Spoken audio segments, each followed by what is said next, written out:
शिक्षक वह नहीं जो छात्र के दिमाग में तथ्यों को जबरन ठूसे, बल्कि वास्तविक शिक्षक तो वह है जो उसे आने वाले कल की चुनौतियों के लिए तैयार करे।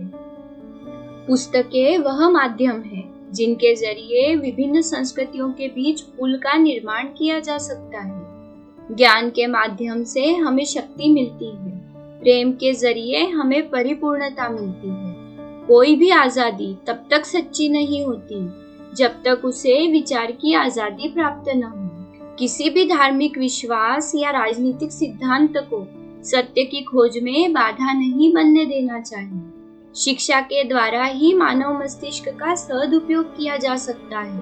अतः विश्व को एक ही इकाई मानकर शिक्षा का प्रबंधन करना चाहिए। शिक्षा का परिणाम एक मुक्त रचनात्मक व्यक्ति होना चाहिए जो ऐतिहासिक परिस्थितियों और प्राकृतिक आपदाओं के विरुद्ध लड़ सके। किताबें पढ़ने से हमें एकांत में विचार करने की आदत और सच्ची खुशी मिलती है। उम्र या युवावस्था का कालक्रम से कोई लेना देना नहीं है। हम उतने ही नौजवान या बूढ़े हैं जितना हम महसूस करते हैं। हम अपने बारे में क्या सोचते हैं यही मायने रखता है। लोकतंत्र सिर्फ विशेष लोगों की नहीं बल्कि हर एक मनुष्य की आध्यात्मिक संभावना में एक यकीन है।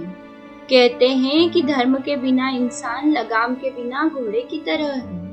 यदि मानव दानव बन जाता है तो ये उसकी हार है। यदि मानव महामानव बन जाता है तो ये उसका चमत्कार है। और यदि मनुष्य मानव बन जाता है तो ये उसकी जीत है। धर्म भय पर विजय है, असफलता और मौत का मार्ग है। राष्ट्र लोगों की तरह सिर्फ जो हासिल किया उससे नहीं बल्कि जो छोड़ा उससे भी निर्मित होते हैं। जैसा जीवन हम जीते हैं वो महज हम जैसा जीवन जी सकते हैं उसका कच्चा रूप है। आध्यात्मिक जीवन भारत की प्रतिभा है। हर्ष और आनंद से परिपूर्ण जीवन केवल ज्ञान और विज्ञान के आधार पर संभव है।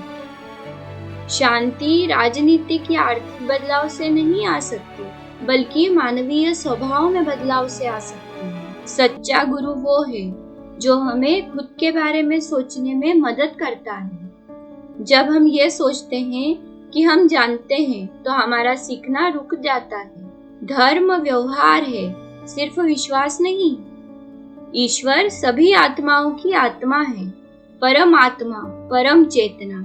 जिस प्रकार आत्मा किसी व्यक्ति की सचेतन शक्तियों के पीछे की वास्तविकता है, उसी प्रकार परमात्मा इस ब्रह्मांड की समस्त गतिविधियों के पीछे का अनंत आधार है। आत्मा वो है जो तब भी रहती है जब सब कुछ नष्ट हो जाता है। धन, शक्ति व दक्षता केवल जीवन के साधन हैं, यह जीवन नहीं है। पवित्र आत्मा वाले लोग इतिहास के बाहर खड़े होकर भी इतिहास रच देते हैं। मृत्यु कभी भी एक अंत या बाधा नहीं है बल्कि यह एक नए कदम की शुरुआत है।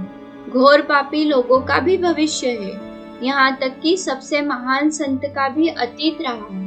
कोई भी अच्छा या बुरा नहीं है जितना कि वो सोचता है। अच्छा टीचर वो है जो ताउम्र सीखता रहता है और अपने छात्रों से सीखने में भी कोई परहेज नहीं दिखाता। केवल निर्मल मन वाला व्यक्ति ही जीवन के आध्यात्मिक अर्थ को समझ सकता है। स्वयं के साथ ईमानदारी आध्यात्मिक अखंडता की अनिवार्यता है।